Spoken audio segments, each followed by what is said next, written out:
E se o que há de mais sedutor em uma mulher for justamente o que nem ela mesma entende? Freud, o pai da psicanálise, passou a vida tentando decifrar o inconsciente, mas ao final de seus dias, admitiu algo que soou quase como uma derrota. O grande enigma para mim continua sendo a mulher. Não foi sarcasmo, nem machismo disfarçado. Foi um grito silencioso de alguém que teve coragem de olhar para o abismo e perceber que lá dentro morava algo que nem a razão ousa nomear. A mente feminina não é um problema lógico, é uma força simbólica. Uma dança entre o desejo e o vazio. E o que Freud descobriu sobre essa dança ainda hoje assusta, intriga e perturba. Porque talvez o que mais atrai no feminino não seja o que se mostra, mas o que escapa, o que brilha por trás do véu, o que nenhum homem consegue controlar, nem ela mesma. Parte 1. A mulher como enigma. Freud não chamava-lhe a mulher de mistério por vaidade acadêmica. Ele dizia isso com inquietação, com uma espécie de respeito desconfiado. Para ele, o desejo masculino era direto, até primitivo, mas o feminino era um labirinto. A mulher, para Freud, não era menos racional. Ela era psiquicamente mais complexa. O seu desejo era simbólico, fragmentado, disfarçado em gestos, silêncios, recuos. E essa complexidade não era um problema clínico. Era um sinal da vastidão da alma feminina. Mas o que isso realmente quer dizer? Significa que ela pode sorrir e estar em guerra por dentro. Que ela pode desejar e fugir do que deseja. Que ela pode amar e se esconder do amor no mesmo gesto. Freud não dizia que a mulher era incompreensível por ser frágil.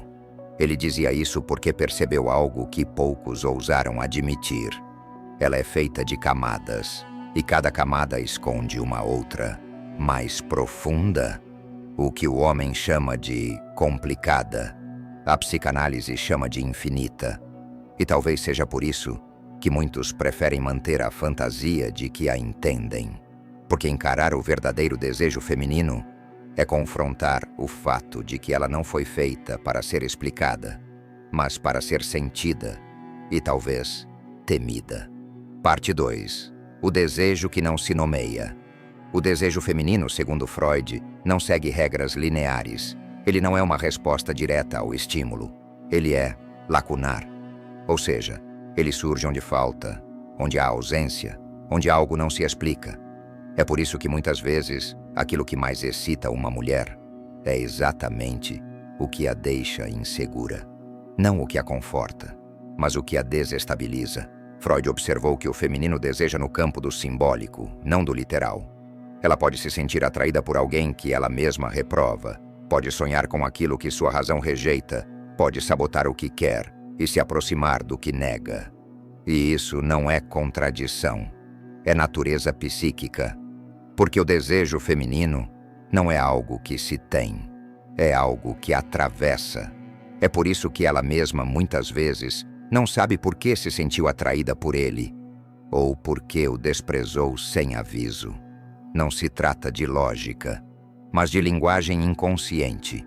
E quando um homem tenta entender, ela se distancia, porque o desejo dela não quer ser decifrado, quer ser sentido no escuro, quer ser evocado, nunca dominado. Parte 3. Desde a fantasia da menina. Para Freud, todo ser humano passa por fases psicossexuais durante o desenvolvimento. Mas o que acontece com as meninas é diferente. Na infância, segundo ele, a menina vive uma fantasia de completude com a mãe. Mas depois, ela percebe que falta algo que o menino tem, e ela não. Essa falta, o famoso complexo de castração, não é literal, é simbólica. E o que Freud observou é que essa ausência marca a mulher profundamente. Não porque ela deseje ser um homem, mas porque o próprio desejo dela começa como uma tentativa de preencher o que falta. E isso molda seu desejo para o resto da vida. Ela busca um homem? Talvez. Mas muitas vezes ela busca a fantasia de ser escolhida, de ser desejada como resposta à sua ausência. Por isso, em tantas relações, ela não quer apenas amor. Quer ser validada no lugar onde um dia faltou algo. Mas esse jogo é perigoso, porque se o homem tenta ser o preenchedor da falta, ela o despreza. Se ele se oferece demais, ela perde o interesse. É uma dança cruel e inconsciente. Freud não julgava isso. Ele apenas revelou algo que todos sentem, mas ninguém diz. O desejo feminino nasce de um vazio, mas esse vazio é o que a torna fascinante. Parte 4. O enigma que nunca se resolve. Freud era obcecado por uma pergunta que ele nunca conseguiu responder completamente. O que quer uma mulher? Essa pergunta não é machista, é trágica. Porque Freud sabia que o desejo feminino não pode ser reduzido a nenhum objeto, nenhum status, nenhuma fórmula. Enquanto o homem estrutura seu desejo em torno de algo que ele não tem, a mulher deseja a partir do que ela é, ou melhor, do que ela acredita estar faltando nela. É por isso que o homem, muitas vezes, se perde tentando agradar, decifrar ou conquistar. Porque ela não quer ser compreendida, ela quer ser sentida, quer ser refletida, quer ser tocada no invisível. O erro de muitos homens é tentar ser suficiente. Mas o desejo feminino não busca suficiência. Ele busca presença simbólica. E quanto mais o homem tenta preencher esse enigma, mais ele revela que não entendeu nada, porque o verdadeiro poder masculino não está em resolver o enigma, mas em sustentá-lo. Partida tem piadas quando ela testa sem saber. Freud percebeu algo cruel. Muitas mulheres testam o amor sem saber que estão testando. Ela provoca, ela distancia, ela silencia, e muitas vezes nem entende por que fez isso. Mas lá no fundo, ela está buscando uma resposta emocional que vá além das palavras. Ela quer saber: você aguenta a sombra dela? Ou você vai fugir como os outros? Esse comportamento tem raiz no inconsciente. Ela não quer machucar, mas quer provar que o vínculo não é frágil, que o homem é mais firme do que os abismos que ela carrega. Só que a maioria dos homens desaba. Eles tentam explicar, reclamar, fugir ou se tornar submissos, e aí ela perde o respeito. Porque o respeito não vem da gentileza, vem da imperturbabilidade. Freud não chamaria isso de jogo, chamaria de repetição inconsciente. Ela repete o trauma, repete a ausência, repete a queda, só para ver se, dessa vez, alguém fica de pé. Parte 6. O amor, como ferida sagrada. Freud chegou a uma conclusão sombria. Para muitas mulheres, amar é uma forma de sangrar. Não por fraqueza, mas porque dentro do feminino, o amor está ligado ao sacrifício, à entrega que transcende o controle. Ela quer amar, mas teme perder a si mesma. Quer se entregar, mas já foi ferida onde mais acreditava estar segura. Por isso, muitas vezes, ela não escolhe o homem mais bom, nem o mais carinhoso. Ela escolhe o homem que desperta algo que ela mesma não compreende. Freud via isso como uma dança entre Eros e Thanatos, entre o impulso de vida e o impulso de morte. E no centro disso tudo, o homem, não como salvador, mas como espelho de sua própria profundidade. Se ele não tiver estrutura, ela vai esmagá-lo. Não por maldade, mas porque ela precisa saber que ele aguenta a intensidade dela sem desmoronar. Parte 7. O inconsciente, que decide por ela, eis o segredo mais perturbador que Freud expôs. A mulher não é totalmente consciente das razões que a fazem amar. Ela pode dizer que quer um homem gentil, sensível, estável, mas no instante em que encontra alguém que a confronta em silêncio, que a penetra com o olhar e não se dobra emocionalmente, seu corpo responde antes da mente. O desejo feminino não é lógico, é simbólico, é inconsciente. Ela pode negar, racionalizar, até se culpar, mas o desejo já escolheu. E o que Freud revelou é que essa escolha acontece muito antes da conversa, muito antes da convivência. A atração verdadeira nasce onde a lógica morre. E é por isso que muitos homens certinhos vivem a dor silenciosa de serem invisíveis para elas, porque eles não entenderam que no teatro do desejo, quem domina a mente perde. O corpo dela não quer um currículo, quer uma experiência emocional inesquecível. Parte 8. O silêncio que ela nunca confessa. Talvez a verdade mais perigosa que Freud revelou.